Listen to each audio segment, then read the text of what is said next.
انتظار حسین کی کتاب دلی تھا جس کا نام۔ یادش بخیر دہلی کالج۔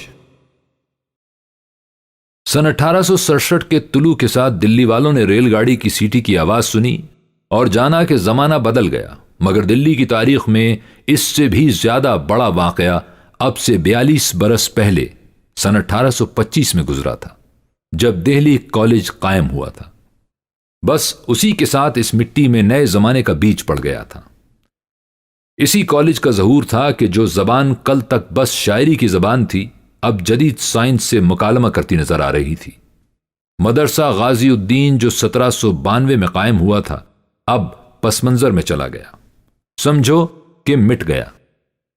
اب اس مدرسے کی عمارت میں انگریزی کا بول بالا تھا اور مغرب سے آئے ہوئے نئے علوم پڑھائے جا رہے تھے۔ بنگالی تو اس تعلیم سے پہلے ہی مانوس ہو چکے تھے۔ آغاز تو اس تعلیم کا وہیں سے ہوا تھا اور راجہ رام موہن رائے نے اس کے حق میں زبردست تحریک چلائی تھی، مگر دلی والوں کے لیے نیا واقعہ تھا اور ناقابل قبول۔ کرسٹانوں کی زبان اور ان کے آوردہ علوم کی تعلیم پر دلی کے شرفا بہت متوحش تھے۔ ڈپٹی نذیر احمد کے والد ماجد نے بیٹے کی سخت سرزنش کی اور کہا کہ میرے بیٹے، انگریزی پڑھنے سے مر جانا بہتر ہے، مگر بیٹے نے باپ کی ایک نہیں سنی۔ دلی کے کتنے بیٹے باپوں سے باغی ہوئے اور دہلی کالج میں جا کر نئے سبق، نئی زبان پڑھنے لگے۔ باغیوں کی پہلی کھیپ پر ذرا نظر ڈالیے۔ سید احمد خان تو خیر اس کالج میں نہیں پڑھے تھے، مگر دوسروں پر نظر ڈالیے۔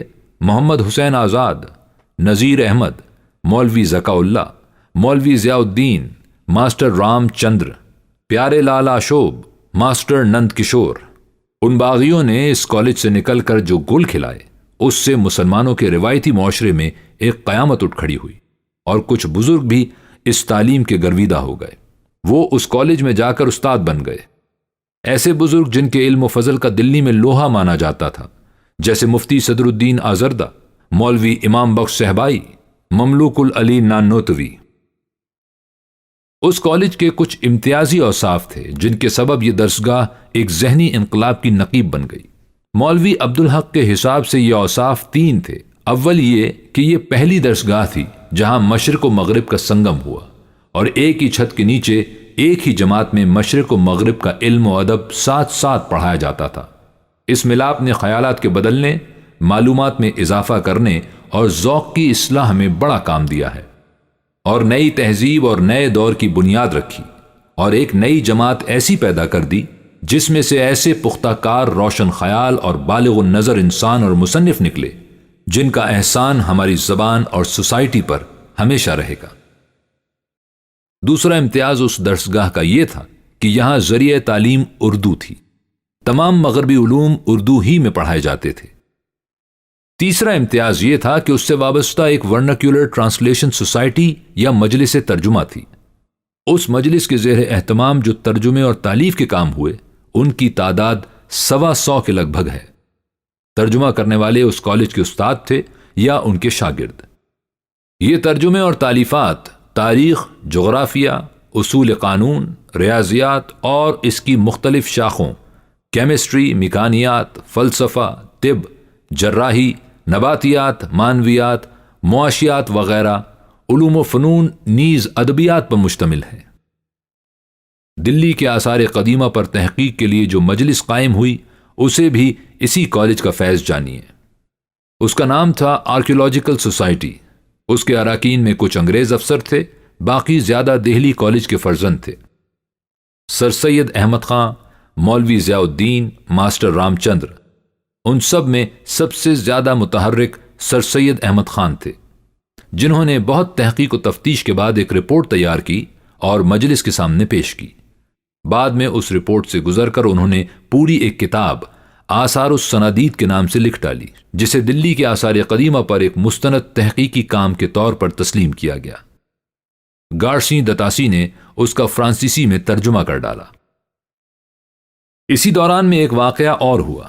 پتھر کی چھپائی کے فن نے نمود کی اور لیتھوگرافی پریس قائم ہو گیا۔ ایک پریس، دوسرا پریس اور پھر تیسرا پریس۔ چھاپے خانے قائم ہوئے، کتابیں چھپنے لگیں، اخبار نکلنے لگے۔ مولوی محمد باقر دہلی کالج میں پڑھے تھے اور پھر دہلی کالج میں فارسی کے استاد بھی رہے۔ انہوں نے دہلی اردو اخبار نکالا۔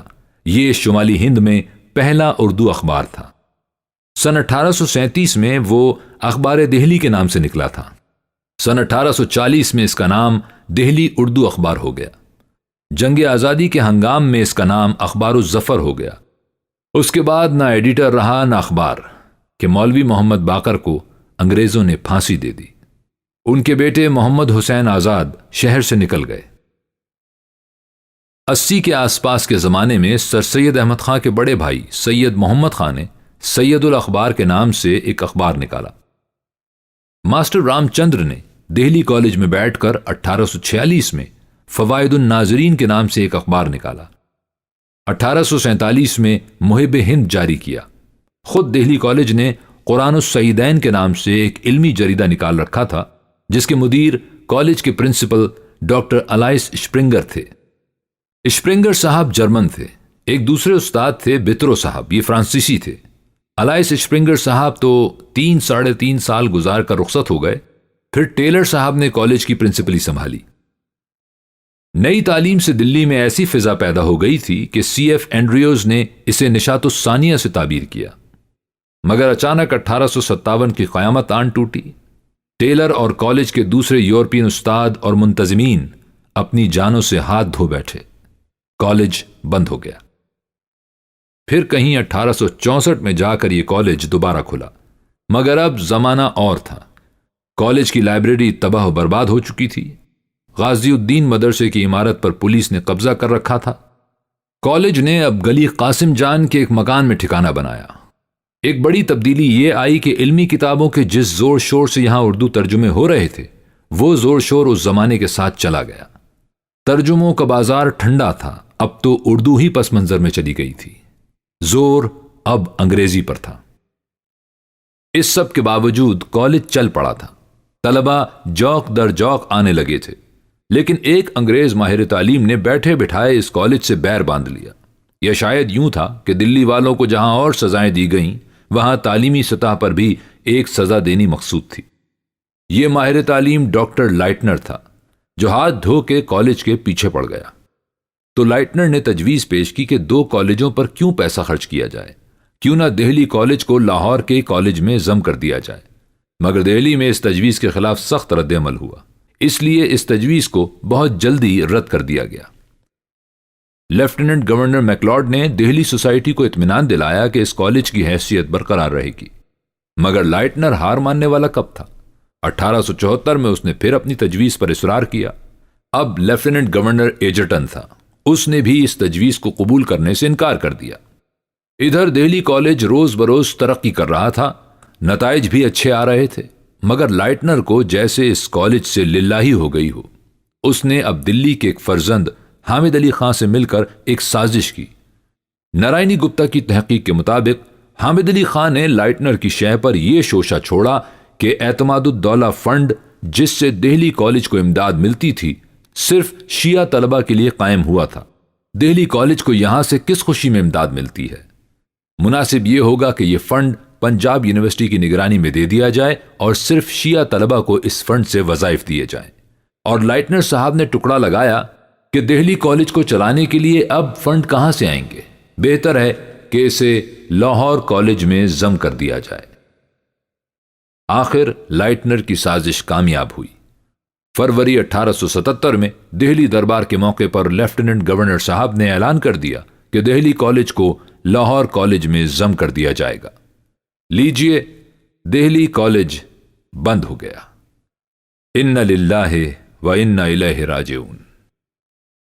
اور لیجئے، ادھر دہلی کالج بند ہوا، ادھر علی گڑھ میں دہلی کے ایک فرزند نے ایک نئی درسگاہ کا ڈول ڈالا۔ مسلم اینگلو اورینٹل کالج کھل گیا۔ آگے چل کر کیا دلی کیا لاہور، سارے مسلمانوں کی تعلیمی تقدیر اسی درسگاہ سے وابستہ ہو گئی۔